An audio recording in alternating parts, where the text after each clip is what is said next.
Noche de Letras 2.0. Cada semana compartimos literatura, poesía y la inspiración de autores nacionales e internacionales. Tu cita literaria de cada jueves es con Leandro Murciego, desde las 22 horas, por el canal de YouTube de Radio Trend Topic.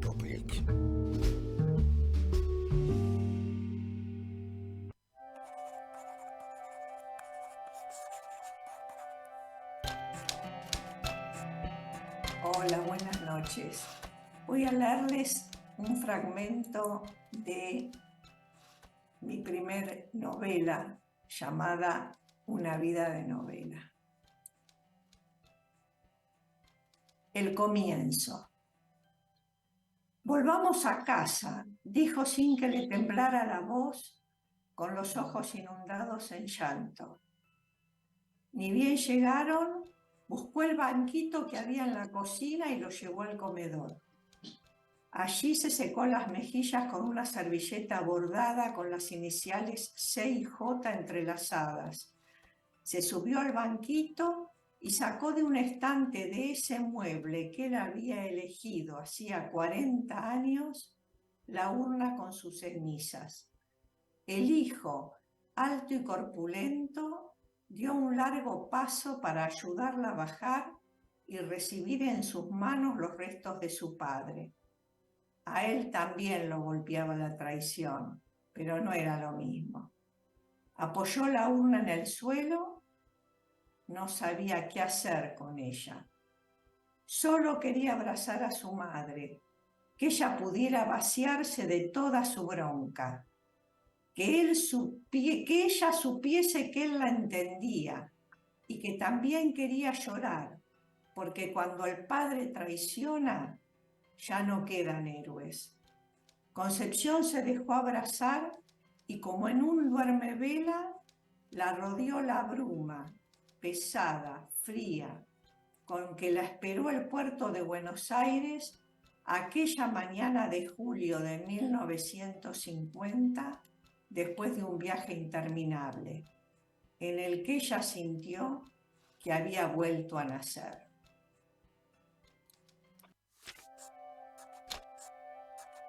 Hola, Leandro.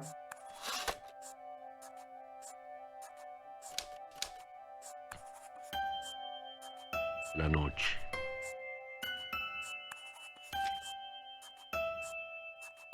Noche de letras.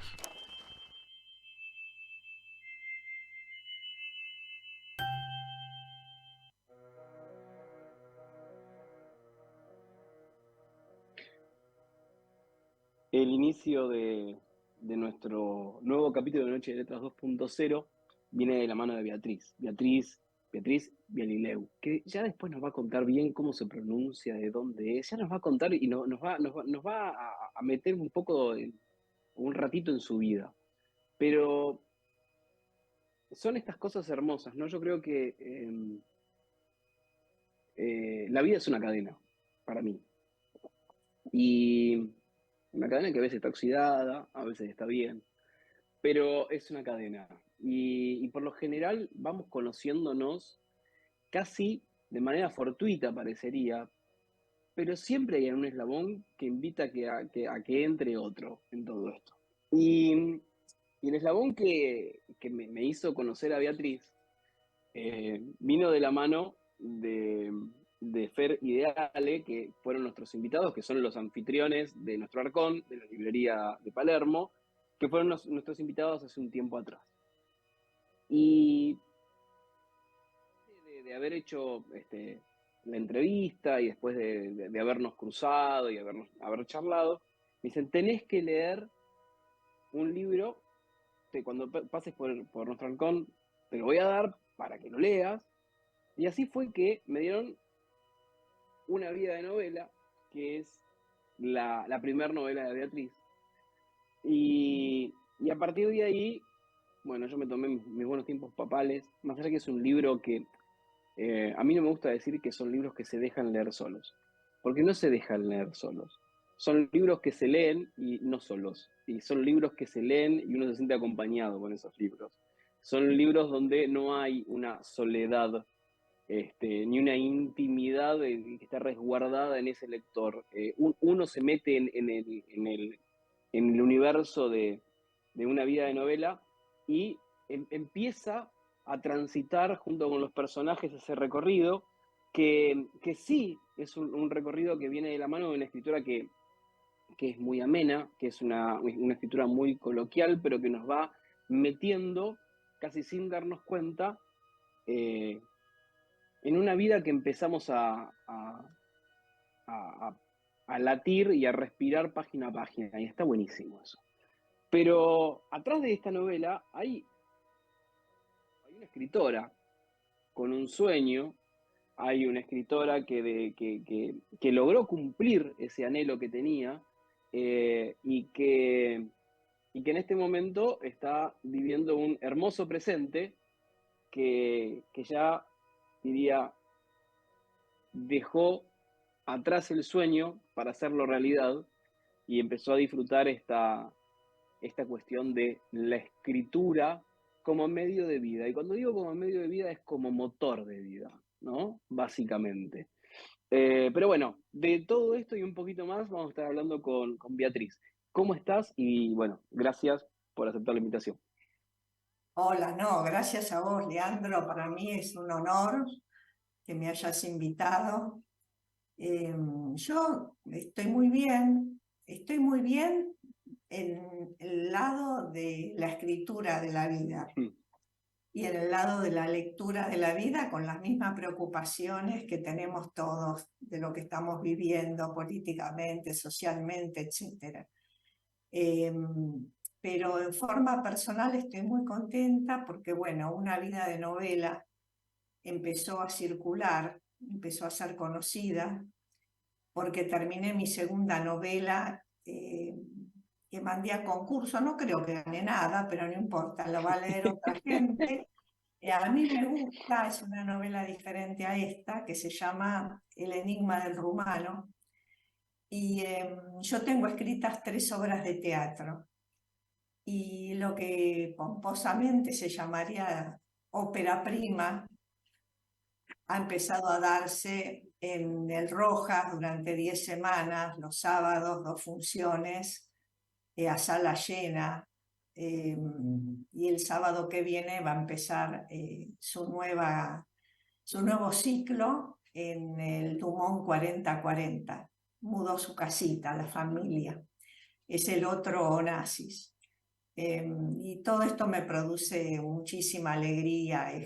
Yo tengo 75 años y medio y sé que los tengo, así no soy pavota. Y tengo los achaques y las arrugas y la celulitis y todo eso, pero me siento como si tuviera 40. Parece una pavada, ¿no? Pero así es la verdad. Es la verdad. Ninguna pavada. No, Ninguna pavada. kinesiología, osteopatía, todo, todo. Pero Escúchame, es llegar a así romper, como me siento. llegar a romper la lógica de la vida, la lógica cronológica de la vida, no es ninguna pavada. Punto uno. Punto dos, y algo muy interesante, la poesía, al menos para quien habla, la poesía es el género que permite romper la lógica, ¿no? Porque si vamos a contar la lógica no es poético. Ahora, si nosotros vamos a estar dispuestos a romper la lógica, es el mayor gesto poético que podemos hacer. Porque cuando rompemos la lógica generamos un nuevo universo. Y esto que vos te sientas de 40 con 75 y medio, es romper la lógica, es generar un nuevo universo, es redefinirte, es un gesto poético en medio de tanta vida, y eso es fantástico. Entonces, digo, no es algo menor, y creo que justamente es una de las cosas que también tienen sentido para que formen parte de este espacio. ¿Y por qué? Porque este espacio es transitado básicamente por artistas, pero la mayoría de los que disfruta de este espacio es gente que disfruta del arte y de los artistas. Pero básicamente el principal motor de Noche de Letras, mi principal motor, es invitar a que la gente se sienta más cerca del arte y que no sea algo distante. Entonces digo, proponer o poner sobre la mesa tu motor de vida, poner tu sueño, poner estas ganas que vos tenés atrás de ese sueño, puede ser una gran invitación para que otros se sientan mejor o empiecen a animarse a transitar ese camino. Entonces, para mí es la mejor invitación.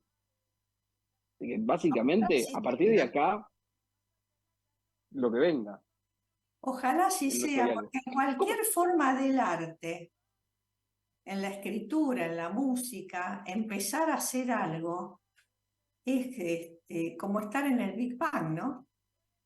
No hay nada, la hoja en blanco, empecemos con una frase. No hay nada en un pedazo de cerámica, construyamos una escultura.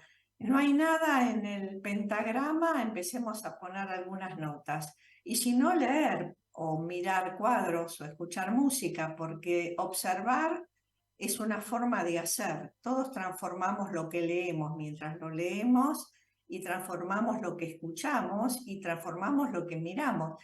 Fíjate que hasta se habla de que no vemos los mismos colores cuando vemos. De repente, para alguien algo es turquesa y para otro es azulado, y para alguien algo es lila y para otro es violeta, y esto existe, yo creo, en todo. Cuando uno lee, que es mi caso, que es mi pasión, no solo vivo muchas otras vidas, no solo me pongo en eje y me meto en mi burbuja, sino que hago mi propio cuento, mi propia novela, de mi propia poesía de esa lectura. Y eso es maravilloso, absolutamente maravilloso. Beatriz desde chica quiso ser escritora, pero ¿cómo fue que se dobló ese camino y dijiste, bueno, elegiste un camino para vivir y después con el tiempo, digo, fuiste volcándote a las letras? ¿Cómo fue ese separarte y ese volver? ¿Qué hiciste para vivir y cómo fue ese reencuentro con la escritura? Leandro, vos sos muy joven, No tanto. mucho más joven que yo. Cuando yo soy de la generación bisagra, la generación que empezó a trabajar mientras vivía, como en mi caso, yo tengo 3 hijos, mientras vivía la maternidad, la generación que terminaba el secundario, empezaba la universidad, terminaba la universidad, se casaba y hacía todo. Hablamos como mujer. Yo nunca tuve una traba por ser mujer, ni en la facultad, ni en mi trabajo. Esa es la verdad. Eso no quiere decir que no haya tenido problemas, acosos, etc. Pero no he tenido problema profesional. En mi casa, mi papá decía que todos tienen que estudiar, tener un oficio. Las mujeres más, porque si no dependen de un hombre. Entonces, cuando yo manifesté mi deseo de ser escritora, eso no era un trabajo, de eso no se ganaba la vida. Y mi papá fue un hombre muy especial, y si bien nunca me levantó la mano, su autoridad era enorme, y yo después me di cuenta que le temía. Me di cuenta muchos años después, pero yo le temía. Él quería que yo fuera farmacéutica, porque todos necesitan remedios. Y yo me moría de angustia, ponerme detrás de una escritora en una farmacia, vender cosas, ¿qué ibas? Y bueno, y de golpe pasó que la hermana mayor de una compañera mía del colegio secundario pescó que a mí me resultaba muy fácil la química y la biología. ¿Por qué? Porque yo le daba clases, digamos, a mi compañera que lo sufría muchísimo, que tenía dificultad con esas materias. Estos son dones, no son méritos, que quede claro. Uno viene con el chico, no, así que yo, ningún mérito. Y entonces me llevó, yo tenía 15 años, me lleva un verano al Hospital Argerich. Alicia se llamaba la hermana de mi amiga, estaba por terminar bioquímica y era una apasionada de la bioquímica y trabajaba en el laboratorio de cardiología del Hospital Argerich. en la sección que se ocupaba de hacer el control de los tiempos de coagulación en los pacientes que tomaban anticoagulantes. Y ese era un mundo muy pequeño, físicamente y en número de integrantes, muy solidario, con una empatía por la gente enorme. Y yo me enamoré de eso, del contacto con la gente. Eso fue lo que me enamoró de la bioquímica. Jamás me gustó la parte técnica, que por supuesto tuve que desarrollar absolutamente. Pero eso me enamoró de la bioquímica. Y entonces, como mira, tan fácil, hice la carrera como nada, porque es la verdad, y no es mérito, vuelvo a decirlo, es el chip. Terminé la carrera a tiempo, me casé ya embarazada, pero nadie lo sabía, era un secreto. No de apuro, sino por casualidad. Fijamos la fecha y justo quedé embarazada antes de casarme. Y empecé a trabajar de inmediato. Y no puedo quejarme de cómo me fue como bioquímica. No económicamente, porque no es que haya hecho dinero, pero trabajé en hospitales, llegué a tener servicio propio en un sanatorio que se llamaba Sanatorio Quintana, en Quintana y Rodríguez Peña. Fui ayudante en la facultad, me encanta la docencia, me encanta la docencia. Y cuando tuve que cerrar mi laboratorio, porque era imposible competir con los monstruos que hay ahora, el mundo cambió y a mí me gustaba mi laboratorio chiquito, con historia clínica de cada paciente vinculada con los médicos. De hecho, mis pacientes siguen contactándose conmigo por WhatsApp. Yo cerré el laboratorio hace casi 6 años. Me agarró una cosa de vacío muy grande, porque el trabajo organiza la vida. Y entonces no sabía qué hacer, me angustié mucho, hice terapia. Y tuve una terapeuta que, sabiendo que yo no quería ni volver a la universidad haciendo docencia, porque podía haberlo hecho en la misma cátedra donde había trabajado como ayudante, tenía las puertas abiertas, yo quería hacer otra cosa. Y me decía, ¿qué escribías vos cuando eras chica en las redacciones? ¿Qué quiero ser cuando sea grande? Leandro, yo no me acordaba, pero no me acordaba en serio. No tenía idea de lo que había escrito, no me acordaba. Y me cae de casualidad un libro en francés que se llama Saga. Yo durante todo el tiempo que no escribí, que fui bioquímica, todo el tiempo libre que tenía yo leía. Yo tengo gran dificultad para el aprendizaje de los idiomas y sabía inglés para la parte técnica y después para viajar, para comunicarme. Pero lo aprendí a fondo porque a mí me interesaba leer los autores en su propia lengua. Y del mismo modo hice con el francés, que había estudiado en la escuela secundaria y que después continué en clases, primero en la Alianza y después particulares, etcétera, ¿no? Pero me manda un amigo de mi hijo mayor, que es como un sobrino de la vida, ese libro que se llama Saga y que habla de la historia de 4 guionistas contratados por centavos por una emisora francesa que necesitaba cumplir con los planes del Estado de producción local. Entonces era una tira que se daba diariamente de 4 a 5 de la mañana. La historia está contada por un narrador que es un guionista de 20 y pico de años, que lo único que quería en la vida era ser guionista. Bueno, la evolución de lo que pasa con esa tira es impresionante. Y yo cuando lo empecé a leer, digo, pero si yo quiero ser Marco, si yo quiero ser ese pibe de 20 y pico de años que sueña con ser guionista. Y ahí me desperté y me empecé a acordar de todo, de cómo me gustaba escribir en la primaria, que bien lo hacía, de las cartas que mandaba cuando yo estaba de vacaciones en Mar del Plata a mi familia, que eran divertidísimas, que parecían novelas de verdad. Y me puse con todo. Entré en Argentores a un curso gratuito que daba Maruja Bustamante. Eso me lo aconsejó mi hija. Fíjate en Argentores si podés entrar, que Maruja Bustamante es una gran dramaturga. Entré. Y por otro lado, por May Escápola, muy amiga de mi hija también, con la que me crucé después de hacer un curso de improvisación teatral en el Camarín de las Musas, me contacto con Alfredo Staffolani y empiezo a elegí hacer narrativa en el taller que hacían él y Ariel Gurevich. Y me mandé con todo, así como hice siempre en mi vida, lo que hacía a full, el acelerador a fondo. Y bueno, y así empecé a escribir dramaturgia, y así empecé primero con relatos cortos. Y un día escribo un relato corto para una de las consignas de Ariel y Alfredo, y cuando lo leo, dicen eso va para novela. No, que va a ir para novela, ¿cómo voy a escribir una novela yo? Yo no iba a escribir una novela, no estaba en la idea. Y claro, la escritura viene con su forma, uno no puede cambiar esa forma.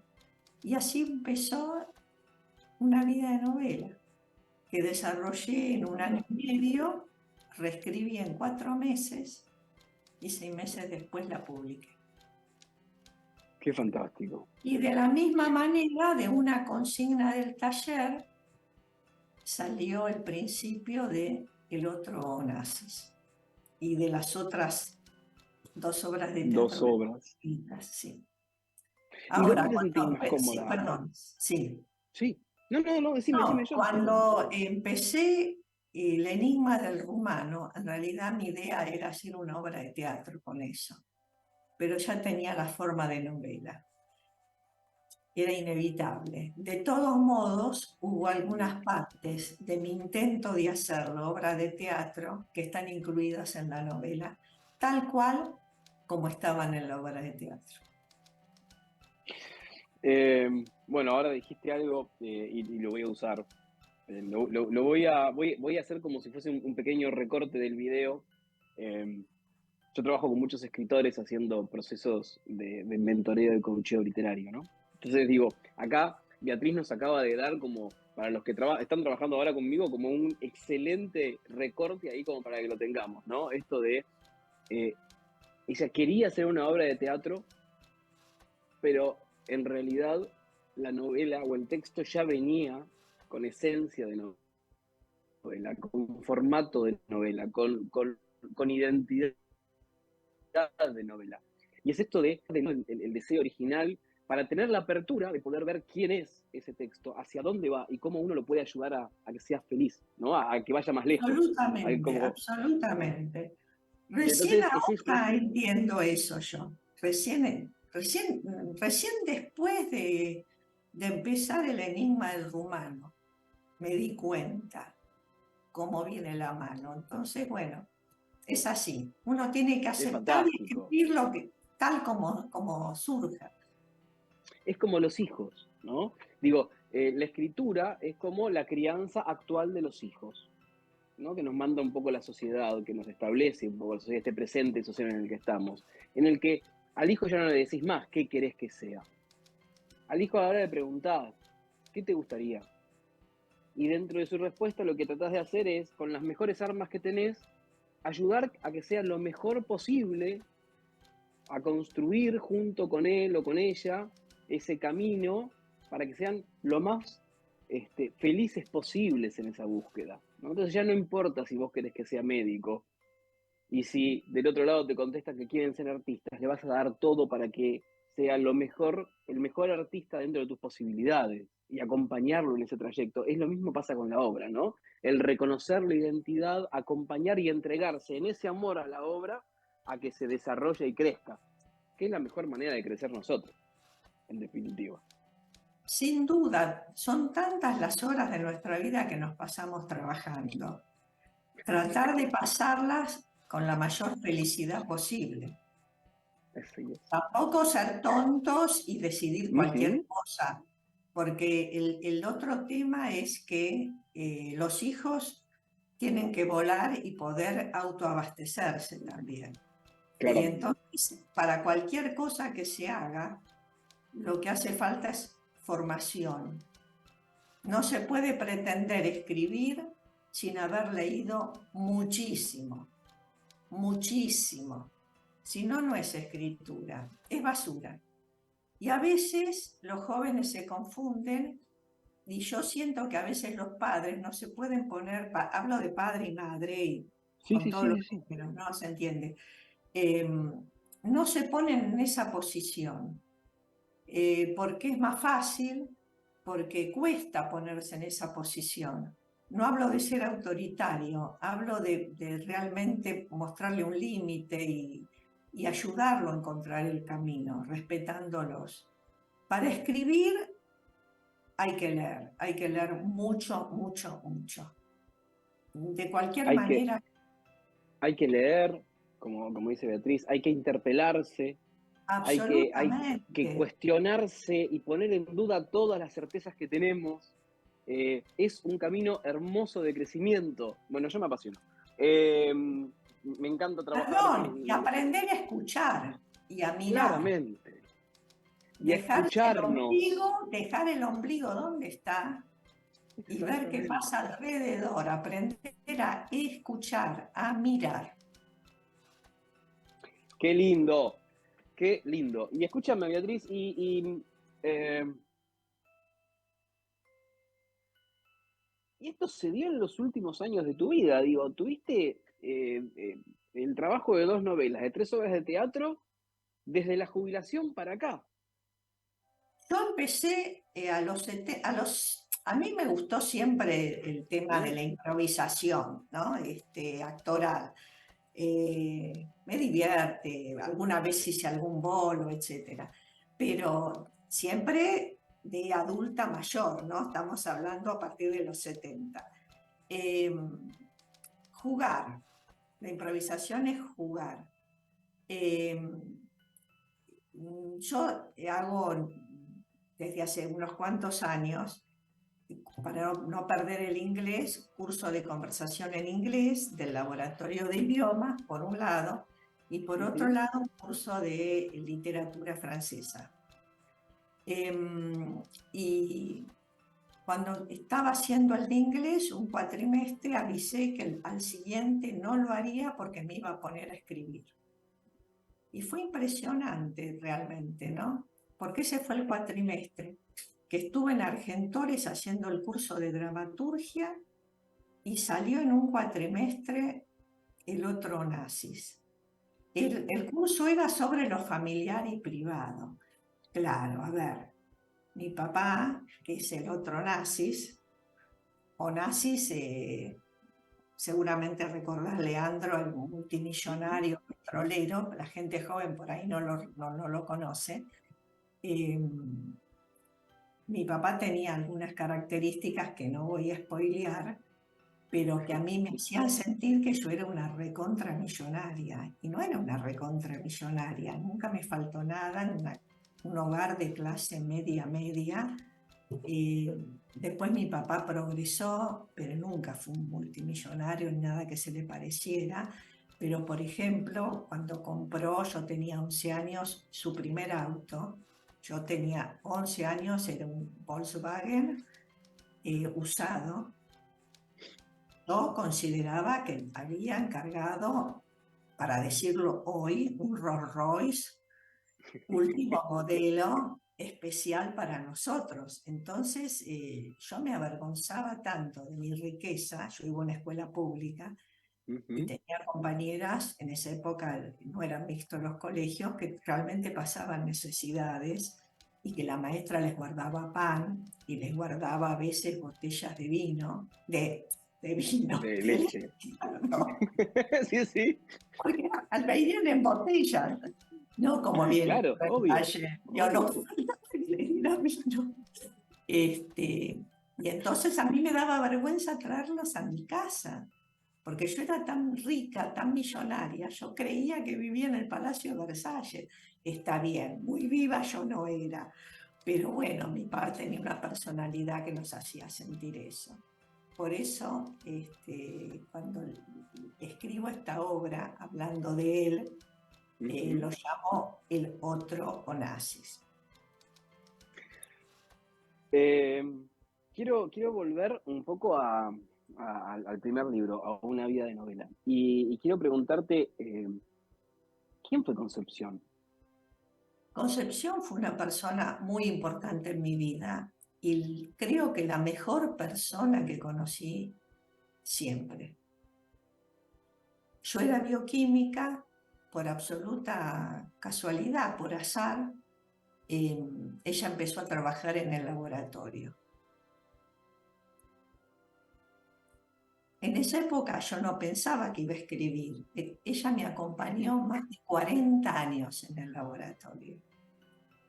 Y tuvo una vida como la de todos, una vida de novela, porque si nos ponemos a escribir cada día de nuestra vida, todos vivimos vidas de novela. Pero cuando empecé a escribir, que ella ya había fallecido, quise dedicarle una vida de novela en el sentido de que la hago pasar por muchísimas peripecias, muchísimas peripecias. Yo no sé cómo llegó a trabajar como enfermera. Esto sí lo spoileo.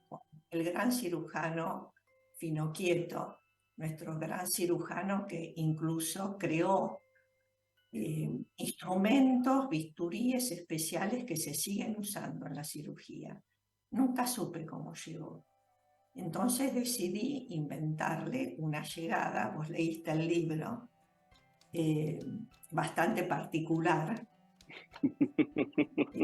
Y en realidad lo único que corresponde a la realidad, a la vida misma que hemos compartido, tiene que ver con algunas partes de lo que pasaba en nuestro laboratorio.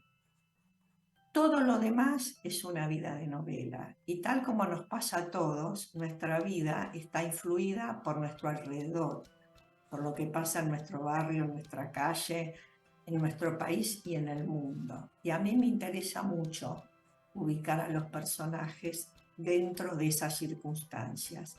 Por eso la novela habla de sus peripecias mientras la rodean 50 años de la historia de nuestro país, que nunca nos aburrimos, eso sin duda, nunca nos aburrimos. Empieza con un misterio que a lo largo de la novela creo que se diluye y vuelve a sorprender en la última página. Yo no sabía cuando la escribí que estaba usando algunas técnicas de literatura de misterio policial. No es un policial, no es un thriller, pero leyendo a Piglia y sus teorías sobre la prosa, el tema del misterio o de un secreto más bien, es lo que tiene que ver con ese tipo de literatura. Y sin quererlo lo usé. Sin quererlo, pero también está esto, ¿no? Digo, te declaraste una gran lectora. Y a veces, digo, y a veces uno no es consciente ni siquiera de todo lo que leyó, ¿no? Entonces, a veces estamos invadidos por todo lo que nos forma, y en algún momento, en esa sopa, en ese gran guiso que somos todos nosotros, revolvemos la cuchara y se termina formando algo que ni siquiera sabíamos que estaba ahí adentro. Y bueno, yo no creo que sea casualidad. Yo seguramente voy a seguir apostando a que esto seguramente forma parte de todo ese hermoso recorrido que hiciste a lo largo de la vida, y que en algún momento te decidiste a revolver y a crear algo nuevo con todo lo que había en esa olla. Seguro que sí.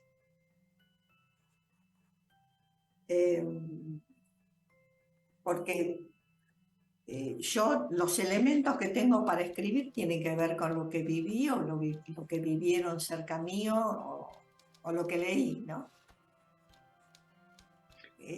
Es inevitable robar cosas de todo eso. Bueno, yo no diría robar. En el sentido de tomarlas, ¿no? Porque claro, eso es decir, eso es apropiarse, ¿no? Que eso es el aprendizaje. Dios, eso es el aprendizaje. El aprendizaje me enseñan algo, me lo apropio y a partir de ahí justamente lo hago propio y le pongo el gesto y la necesidad que yo tengo justamente para poder utilizarlo. O sea, no es robo, es aprendizaje. Y ese aprendizaje es el que nos define. Digo, había un filósofo que ahora seguramente, como es lógico, no se me va a caer su nombre, que decía que Ya va a venir, es así. ya va a venir y seguramente cuando termine el programa. Eso es lo peor. Pero Derrida, creo que era Derrida, que decía que teníamos todo el peso de la humanidad en nuestros hombros, que cada hombre tiene todo el peso de la humanidad en sus hombros. Aunque no conozca la historia, digo, cargamos todo eso, somos esa construcción, con lo cual es lógico que nos apropiemos de las cosas, las redefinamos, las usemos, y en ese usar está ese redefinir, y en ese redefinir está el volver a generar, ¿no? Entonces, bienvenido a eso que tiene que ver con el aprendizaje y con la reutilización a tu modo. ¿Dónde te sentís más cómoda, Beatriz? ¿En la novela o en la dramaturgia o en el teatro? Me da lo mismo, yo me siento cómoda. A mí escribir me pone en eje y me siento cómoda. Yo fui mucho al teatro también, he ido mucho, sobre todo en mi adolescencia, fui muchísimo, muchísimo. Yo tenía una amiga que era una nerd, como se dice ahora, me hice amiga de casualidad en la playa. Yo tenía 16 años, ella 15, estábamos en Mar del Plata, en la playa popular, que volviendo a como era mi papá, estábamos en las playas del Mediterráneo, digamos, ¿no? Estaba muy contenta y nosotras íbamos caminando todos los días hasta el Torreón, íbamos y volvíamos caminando a la mañana y a la tarde. Y ella era fanática del teatro. Así que mis sábados y mis domingos eran ir a la zona de la calle Corrientes, a los Ander. El San Martín era mi segunda casa. Mi segunda casa. Vi en esa época muy joven una obra que me impactó muchísimo, que fue Galileo Galilei, la de Brecht, que después tuve la suerte de volver a ver de más grande, que me impactó muchísimo esa libertad que tenía Galileo a pesar del miedo al dolor, que yo comparto, soy muy miedosa, y hasta sé la última frase de memoria, el último diálogo. A él le prohibían escribir, la hija no sabía que él escribía, y él le pregunta a la hija, ¿cómo está la noche? Y la hija le responde, clara, padre, clara. Una vez que la hija se dormía, él salía y seguía escribiendo, claro. Bueno, qué sé yo, una anécdota. Hermoso lugar, hermoso tener como casi un hogar el San Martín. Yo también tengo como uno de mis hogares artísticos el San Martín, un espacio, el Teatro General San Martín, es un espacio que en los últimos tiempos creció de la mano también del Complejo Teatral de Buenos Aires, y hay otras salas a lo largo de la ciudad de Buenos Aires que tiene la curaduría y la visión del San Martín, y que nos plantean propuestas de gran calidad. Y cuando digo calidad no estoy hablando simplemente de lo actoral, de los guiones, estoy hablando también de la puesta en escena, de la escenografía, del cuidado que hay en la estética, en la música. Y entonces es muy distinto a veces, y más allá de todo lo que voy a decir, yo soy un fanático del teatro independiente, pero lo que digo es muy distinto ver una fábrica de teatro como el San Martín, que es una fábrica de teatro, todo trabaja a partir de o para el teatro. Maravilloso. Y poder decir, tenemos la posibilidad de, a precios muy accesibles, poder tener un hermoso contacto con el arte. Entonces, es una invitación para que todos se metan en la página del Complejo Teatral de Buenos Aires y que van a encontrar obras de alto contenido, digo, literario, teatral, artístico, social, y es muy, pero muy interesante la propuesta. Yo que, Beatriz, algo Y que me el quedó Rojas también, el Centro también, Cultural Rojas también. Lo también. que Bueno, ocurre es que y los el costos Cervantes son muy también. altos y para el under es muy difícil. Realmente no hay un apoyo, para mi gusto, la cultura, que es una inversión, está tomada como un gasto. El otro día fue a ver Exactamente. una obra con casi sin elementos sobre el escenario, con unas actuaciones extraordinarias y que uno llegaba a creer que estaba todo puesto en el escenario. Mi hijo solo camina un poco más lento. Digo esto porque fue la última obra de teatro que vi en el Under y es maravilloso, toda esa gente trabajando, actuando con una profundidad, todo lo que decían, algo extraordinario. Y había unas sillas en el escenario, casi nada más que unas sillas. Hubiese sido divino por ahí que, la escenografía pudiera ser completada de otra manera, pero es imposible. Los costos son muy altos. Es imposible y en realidad también digo, tengamos en cuenta que la mayoría de las producciones del teatro independiente se constituyen sobre la base de cooperativas, De ¿no? En cooperativa, donde sí, la así es. mayoría de los que interviene está poniendo de su dinero y no pone de su Sí, dinero para recuperarlo, ¿no? Es una deuda a futuro que ni siquiera saben que... A ver, lo que quiero decir, y necesitan están para poniendo... vivir y lo hacen en montones de lugares con un esfuerzo físico y viajan y llevan Exactamente. la silla y etcétera, etcétera. Es muy encomiable, es muy encomiable. Y por eso es necesario, para mí es necesaria la militancia del teatro independiente, del arte, Absoluto. porque si desde este lado no hay una solidaridad, una empatía y una resistencia, eh, nos van a llevar puesto con un montón de cuestiones que son totalmente necesarias para pensarnos y repensarnos. Y hablando del teatro, te quiero preguntar algo porque digo, la novela, todo muy lindo, una novela, dos novelas, pero en realidad la evolución de la novela como que no te llega, ¿no? Del todo. Ahora, cuando pusiste, o cuando pusieron en cartel este, tu primera obra, ¿no? Digo, cuando aparece en cartel la posibilidad de El otro nazis, a partir de ahí, no solamente tuviste una lectura de tu texto, de tu dramaturgia, una reinterpretación seguramente de tu dramaturgia, sino que la tuviste adelante de tus ojos y ahí también hasta tuviste la posibilidad de ver la devolución de la gente. ¿Cómo viviste eso? Más allá que ahora estás viviendo con la ansiedad del reestreno, ¿no? Pero ¿cómo viviste ese primer toque? Lo viví como un shock desde el momento del primer ensayo general, porque yo no podía ir a los ensayos, me moría de ganas, me moría de ganas. Además, yo he estado arriba de un escenario haciendo improvisaciones o poniendo puestas de pavadas en el country donde iba, etcétera, ¿no? Y me divertía muchísimo, pero no podía. Pero cuando vi el primer ensayo, el general, donde había actores, directores de teatro y dramaturgos también asistiendo, invitados, fue un shock enorme.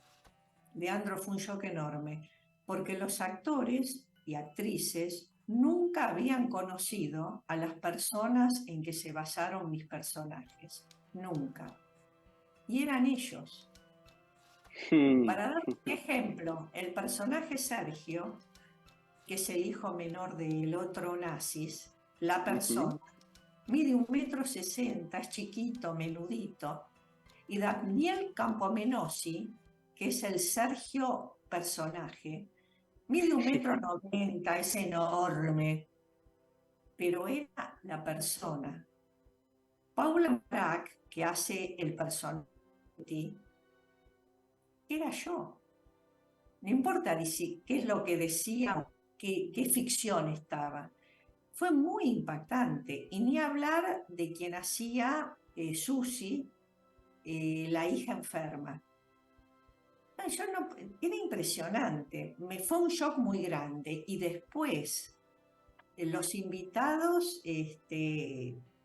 abrazándome, felicitándome, y lo mismo pasó en el estreno, y en todas las funciones, salvo a una, fui a todas las funciones, las 2 funciones, todos los sábados en el Rojas. Recibir de Jorge Dubati una felicitación como la que recibí me hizo llorar, una emoción increíble. De Mercedes Méndez, no sé, de Osmar Núñez, por hablar de algunas de Claudio Tolcachir, por hablar de algunos de los que me felicitaban, y ni hablar a Corina. La apuesta que hace Corina es impresionante, impresionante, porque la obra podía ser llevada a lo angustiante, cosa que no quería. Yo no quería de ninguna manera, porque es tragicómica. Tiene algunas escenas muy emocionantes y fuertes, pero es cómica. Lo lúdico tenía que primar. Y Corina me entendió perfectamente cuando me llamó para decirme: esta obra es hermosa, la quiero hacer. En 48 horas juntó el elenco, Leandro, en 48 horas. Y es un elenco angelado, porque es toda gente hermosa, de verdad. Yo estoy muy contenta, muy orgullosa de este producto de arte, ¿no? Bueno, nada, lamentablemente se nos fue el programa, tenemos que cerrar. Yo quiero decir 2 cositas antes que nada.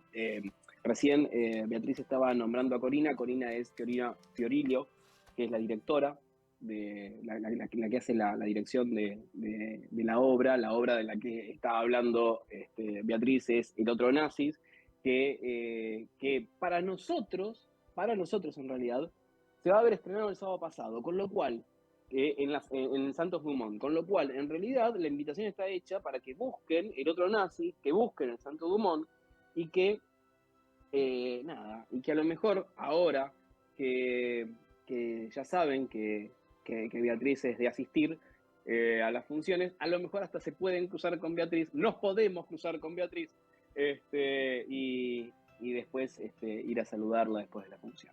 Beatriz, me va a dar un gusto verdad, enorme, y que solo quiero contarte algo. Las devoluciones de las novelas, sí, claro, las recibo por el Instagram, porque cuando las dedico les pido que me cuenten. Qué y bien. Bueno, eso me hace sentir que de verdad es atrapante. Qué bien eso. Bueno, millón de gracias. Seguramente nos vamos a estar encontrando. Después a lo mejor nos encontraremos para el próximo libro. O también a través de la obra. Así que bueno, después de alguna manera nos vamos a volver a ver. Gracias por haber estado. Gracias a Gracias por vos, el tiempo. gracias a Juan, que no se ve, pero sé que está ahí. Y ojalá volvamos a encontrarnos.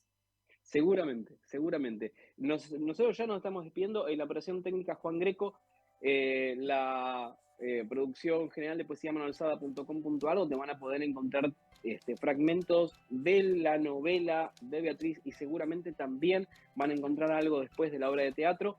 Y por otro lado, obviamente, la artística de Luciano Fernández, mi primo, con la que se ganó un premio binacional hace un par de años por este trabajito, que tiene nada más y nada menos que 19 piezas artísticas, y que a veces uno no se da cuenta lo que es el arte, ¿no? Esas pequeñas cosas que están adelante nuestro, que nos hacen redefinir el mundo. Acá en la conducción, Leandro Murciego, y gracias por militar el arte.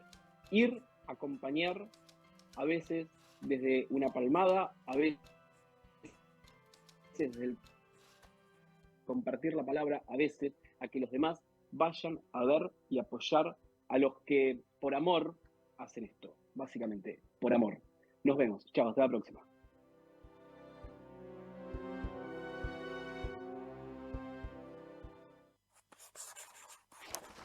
Flor, abeja, lágrima, pan, tu voz, letras, la noche, letras, noche de letras.